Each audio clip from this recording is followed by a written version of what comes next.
Welcome to this episode of Let's Be Civil.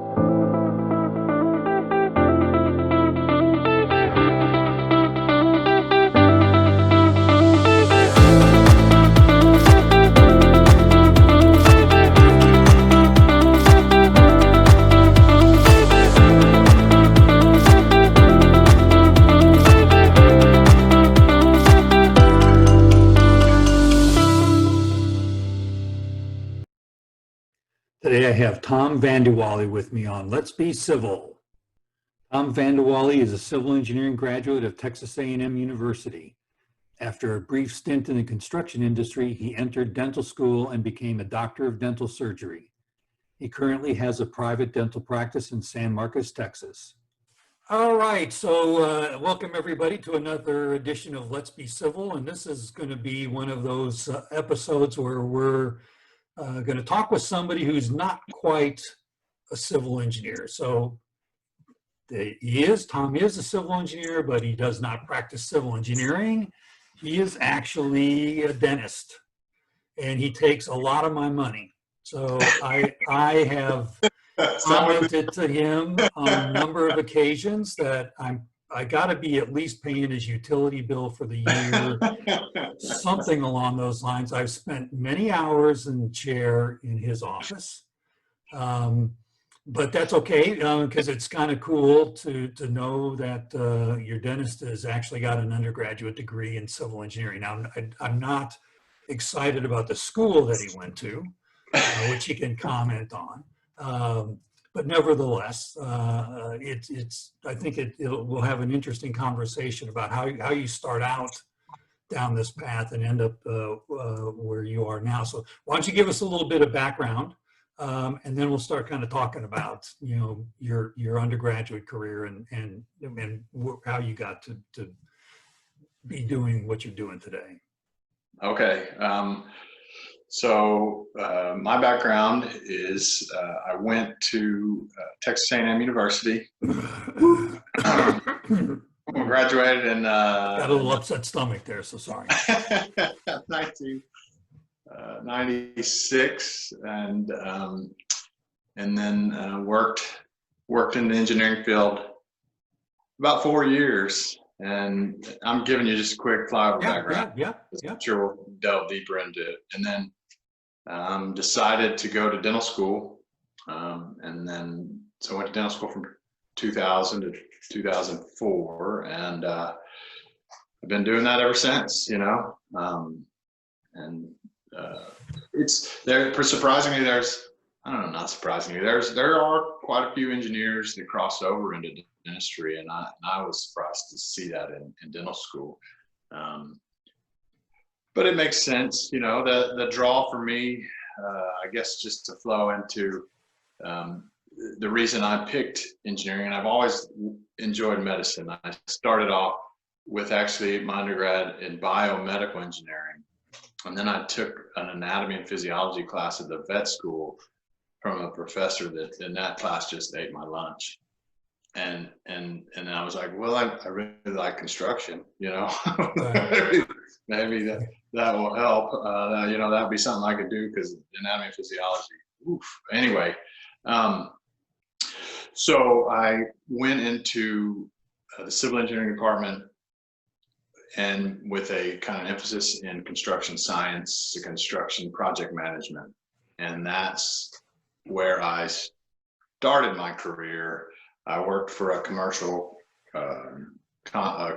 construction company. We were building this big $7 million church in Austin, and I don't know. Is this okay to ramble? Yeah. No, you're good. Sorry. You're good. Okay.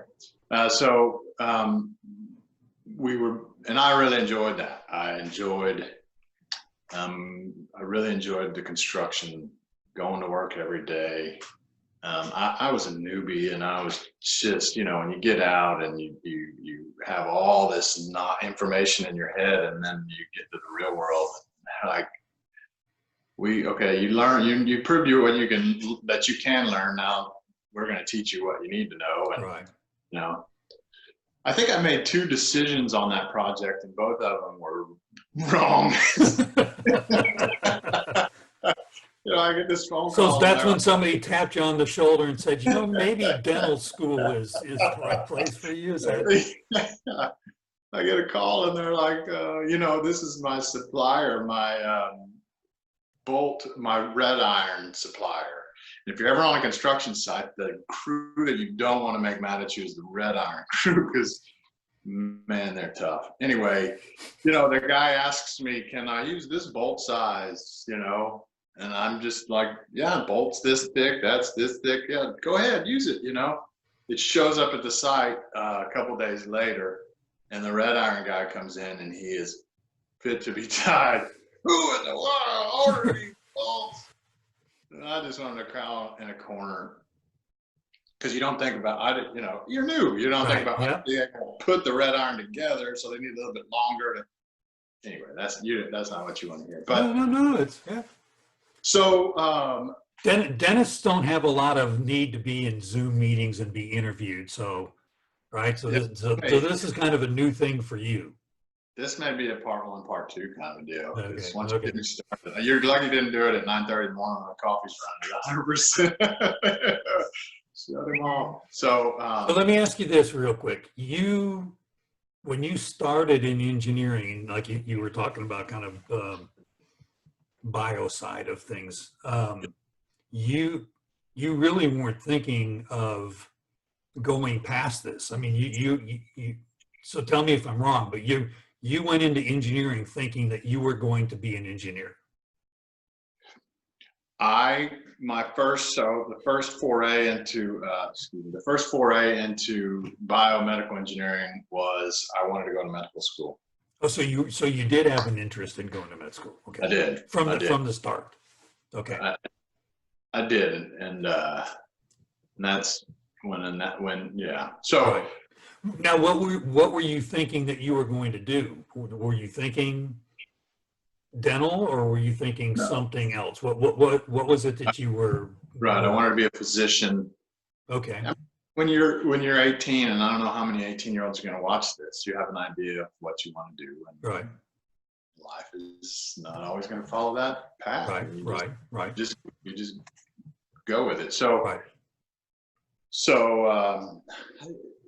I've always enjoyed building, working on cars, building furniture.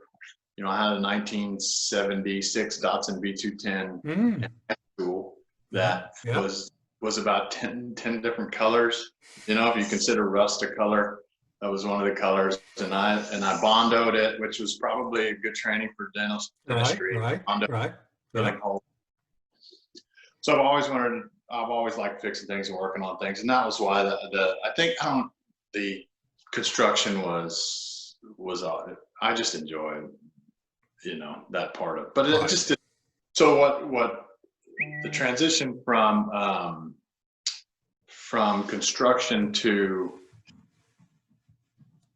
my next, I was working for American Constructors, and then my brother, I have 5 older brothers, and they all went to A&M, so I really didn't have a choice. Right. Apologetically. No. Really, I mean, it's a great school. Right. Texas State is a fantastic school as well. Go Bobcats. But my brother Brian was starting a civil engineering firm, doing traffic engineering and transportation. So he was starting it, and I need help from day one. So I went to help him, thinking I'd get on the ground floor of an engineering firm. Right. I realized how hard it is on the ground floor of a starting engineering firm, and how much work is involved in watching them work 8-hour weeks. And it was fun to watch, fun to see, fun to be a part of. But I felt the calling to go back into medicine, something I could use my hands, and I was, that's where I was talking to my brother-in-law, who he said, "Have you ever thought about dentistry?" And I never really thought about it before. So I read some books, visited with some dentists, and decided that would be my next chapter in life. So where did you go for dental school? UT Health Science Center in San Antonio. Okay. Number one dental school in the nation. Is it really? Well, I mean, really, but not really. So in the 80s, they did a ranking US News. News. Yep. U.S. News World Report. Yep. They did a ranking in the 80s, and UT Health Science Center San Antonio won the number one dental school in the nation. And all the other dental schools got so upset they said, we're no longer going to participate in your survey anymore. So we've been number one since the 80s with no competition anymore. So, but it is a great school, a very good school. Okay. So you go, how long was dental school? 4 years. Yeah. Okay. So that's a question, because I get people that and I'm not faulting them. It's just like dental school's like 6 months. I've heard that before. Yeah.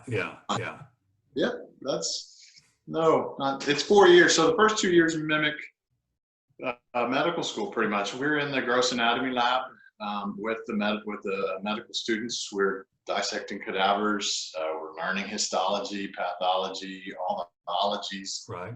And then once you get into that second and third year, then you start getting to the clinic and learning how to work on real people. Right. Real. So you went 4 years to A&M. Yes. And then 4 years of engineering work. No, yes. It was 4 years, right? Yes. And then 4 years of dental school. Right. So, that's a pretty long stretch of time from starting college to actually, going to work in your profession. It was, but it was the second time around, I enjoyed myself in dental school. I think you get a little different outlook on education when you as an undergrad in college. It's kind of like the finish line is in sight, and that's all you're kind of shooting for. I want to graduate and get out, and then you get out, and then you get to go do it again, and you're like, man, I really enjoyed being in school. So it's obviously a difficult process. Right. A lot of studying, but. So how old were you when you started dental school? 24. Right. So you're a little more wiser. Right? Well, I said a little. I didn't say a lot, right? But what I think I'm hearing from you is that, like, the second time around was better because you knew why you were there. You knew what you were doing. You appreciated, the education and stuff like that, maybe more than the first time around. Right. And I had I had the confidence. I don't know. I think I had the confidence since I've been out in the professional world, and I kind of tested my mettle and my skills, and I've sat in meetings with some people that have got a lot of power, and obviously we're talking about a small part when we talk about their transportation part of their project, but you got to learn how to talk to people. So I can, I respected my professors during dental school, but I think it was, I was like using them as a tool for me to learn, not as a like, I just want to pass your class. Right. I just want to make a good grade and get out. And I'm like, give me what else you got? Because let me ask you a question about this, because I can foresee needing that in the future. So it was a different. I think that was a different experience. We had some kids. There's a program where you can go 3 years undergrad and then finish your fourth year of undergrad as your first year of dental school. So we had some kids, I guess if they started, they would be 20 years old, maybe, starting dental school, and it was just a different. I think you could kind of spot them. They kind of fresh and right. Kind of in the headlights. Part of the this conversation is that it's not too late to do something else. It took 12 years for you to get to where you ended up. Right. And it took a long time to get there, but the value for you when you were done, I think, was greater than if you had gone, like you were saying, 3 and, and then into dental school. You probably would have had, not quite the same level of appreciation or as you were commenting, desire to get the most out of dental school that you could. Right. So I mean, when I say you're more mature, I mean, you had 8 years under your belt before you started, whereas these other kids were 3 years under their belt before they get started. So talk a little bit about, when I first ended up, sitting in your chair, and I mentioned I was a civil engineer, and and you said you were too. How does that background, how does that undergrad degree impact what you do day to day? I mean, because our conversations, I think, are very different. Maybe they're, maybe not, relative to how you, because there's a level of communication, right? You got to be able to communicate as when you were out in the field. Right. Yeah. So, as far as civil engineering, how does it impact you as a dentist? My work as a dentist. I still remember sitting in class talking about moments of rotation. Is that, yeah, right? And close. What is it called? Got to remember that civil engineering degree is now back, Yeah. long in the back. So been a dentist for 16 years. Yeah. That was 20 years ago. So, but rotational forces, I'm still kind of, and that has a lot with that plays a lot into moving teeth orthodontics, and when you're considering loads on teeth, and where you're considering loads on bridge spans, and and rotational forces and lateral forces, and so I think that's probably the physical, because I think if you're going to do civil engineering, most civil engineers have a really good handle on the physical aspect of just forces and how to support structures and using the right connectors, and so I think having that background and just making sure things like structurally are going to be sound enough. I've seen, dentistry, it's like there's probably good civil engineers and bad civil engineers. There's some good dentists and some bad dentists. And I've seen some bad dentistry last a really long time. So I haven't done any of it. It was other people that did it. But I've seen it come into my office, and I see it on the x-rays, and I ask the patient, and I'm like, how long has that been in your mouth? And they're like, 20 years. I said, there is no, I cannot, so you think you have it figured out, and then you see stuff that just baffles you still. I think that's why they call it practice. Yeah. You're not going to get it right 100%. So we do have to tell the story, because I have been in your office on numerous occasions. So you're mentioning like forces and stuff, and we've talked about this, that I'm hard on my teeth, and that many of them have cracked, and I've got crowns, and so there's materials, so you got the material for the crown or the cavity, the filling, or all. So you got to understand materials, which you do in civil engineering. You've got to understand forces, which you do in civil engineering. You got bonding, so it's like welding. I mean, there's a lot of stuff that I think crosses over. Right. But I have, which but you always forget that until you look in my mouth. I have a crown that has a red W on it, right? Yeah. So, if you look right there, there's my Wisconsin Badger. So prior to moving to Texas, I had to get a crown, and the dentist said, do you want anything on your crown? And I said, yeah, put a Wisconsin W on there. And so there is. I mean, it's just a regular W. But But anytime I'm in the seat and I open up and you go, geez, I keep forgetting there's that. I always, so. Yeah, that's definitely a unique a crown. It's a one of a kind for sure. And So you don't have anybody else with a crown that has something on it outside of maybe gold?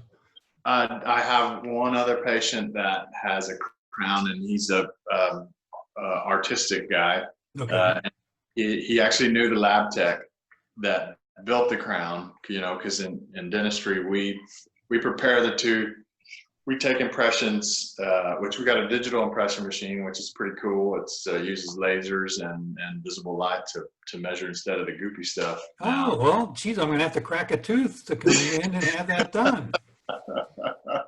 I'm sure there's one waiting. It's probably developing, so. I don't want to curse you. No. Anyway, he had a design, and it was actually on the back of his front tooth, the very back front tooth, and it just, it fits his personality. So, but I've seen, you and him are the only two that have unique crowns. Although I have carved my initials in all your teeth, so I'm sure you. I can't tell, but I wouldn't be surprised. No, so, that was a joke. No. It's interesting though too that in civil engineering, and in transportation, as you were mentioning earlier, we have bridges. Yes. And in teeth, we have bridges. Bridges. That's right. Right. And guess what? How many bridges I've got? At least I have one. We've talked about another one. Yes. But yeah, so for you, I'm looking at different material types. I definitely would not use an all porcelain bridge. The gold is the strongest. I don't know if you want to get the specifics, but gold is the strongest material, and the gold work in somebody's mouth looks fantastic 30, 40 years after it's put in. It's the best material you can use in the mouth, but it's just not pretty. So I think it's pretty, as a civil engineer and a structural guy. Right. But people don't want gold in their mouth anymore. So, so you do have to you look at gold. You look at porcelain fused to metal, which is a metal substructure with porcelain fused on top, which has kind of a combination of the gold strength and the porcelain pretty on it. But those aren't as strong as gold, and so that's something that you have to look at every single patient, and you look, because there's a cost difference that you got to take into account. Yeah. Well, this is when I forget how many times ago, maybe it was the last time that I was in your chair and I said, hey, would you want to be on a podcast? Because everything that you're talking about is engineering. Yeah. And so you can be a civil engineer as sort of a foundation education and go off and do a lot of different things, right. Including, dentistry or as you were initially, looking at doing, you could go into being a physician, surgeon, different things like that. I actually tell students that there's a lot of benefit to being a civil engineer if you want to go to med school, because you have a skeleton, sort of like the framework of a building. You have a skin, which is the outside. You got nerves and veins and things like that. It's like the utilities running through a building. That the human body and a building or a civil engineering structure have a lot of similarities. So there, you can carry some of that sort of problem solving, because that's the other thing I'm hearing from you is problem solving. Oh yeah, 1,000 times a day. You've got to run through the flow charts in your brain and make decisions. And I think as far as using civil engineering as a basis to springboard into anything, I think that medical schools, dental schools, they like engineering applicants. It shows that medicine is a lot of memorization. Engineering, my wife always says, you never studied in college, but you do the math, you do the homework, and you figure out how to apply it, and you're not sitting over your math book memorizing. Right. So that's a different part of the brain than memorization. So if they get somebody who's got the engineering background, and then they've also established that they can nail the memorization part of which would be a part of medical school or something. I think they like that engineering brain. Plus, they're also, looking at researchers for medicine. Like, you can go into dental research, dental materials research. They found out I had a background in engineering, and they started to approach me about doing dental materials research while I was in dental school. Everybody thinks of, hey, there's the guy in the corner with the tooth picture, which I don't know why we put teeth on, teeth signs, but anyway, there's also research, and then I have I have 5 older brothers, but I have 2 brothers who were civil engineers as well. One of them, Brian, that he's worked for different consultants in the transportation business, works for TxDOT now. And now my other brother, Kurt, he went into the Air Force. He was as a civil engineer, right, and was a base commander. He was retired as a lieutenant colonel. So it's just a springboard for so many things, right? Anything. I don't know if it keeps, maybe the Juilliard acting school, it might keep you out of that, but I think it looks good. You get a civil engineering degree, you get, people are impressed. I hear it all the time. I talk to gosh, hundreds of people a week, and whenever some of them hear that I was a civil engineer, and you'll get a reaction of, wow, you're a smart guy. Right. And you're like, right. Oh, I don't know. I mean, I don't do math, but Are they asking you your position in the graduating class? No. Yeah, you may have graduated, but nobody's asked me what position I graduated in from undergrad or dental school. But that would be a good question to ask your dentist, I think. let me ask you this, and then we'll turn and spend a couple minutes on sort of like what do you do outside of being a dentist. One of the hardest things about being a civil engineer is you can't go anywhere without thinking and seeing civil engineering, right? So because you're driving on roads and you see buildings, and so even though you're that pretty removed from that background, is that still there for you? Do you go places and see civil engineering and think about the classes that you had, or the what's going on with the project? Yeah. Some reason sewage treatment plants. I don't know. I drive by them and I'm like, that's cool. Like, if you haven't toured a sewage treatment plant, what they do there is pretty amazing. And you see, like, especially when you pass a building that's got some sort of crazy cantilevered architecture, and you're like, wow, how does that even work? I mean, if I designed a house or built it would be a rectangle, and it would be, like, good thing there's architects out there, because engineers would make it rectangle or square. Right. But I do still, oh my gosh, in a poorly designed intersection, especially if my brother Brian's in the car with me, oh my gosh, we can have a 30-minute conversation about how they can fix that intersection. Right. Which everybody else in the car is really excited to hear.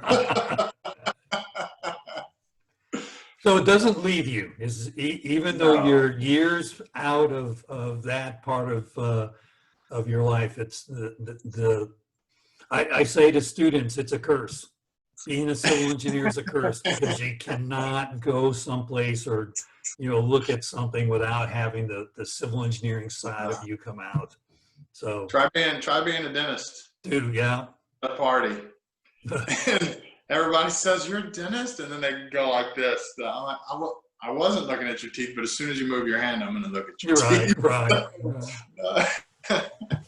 Anyway. So talk a little bit about in the time left. What do you do outside of work?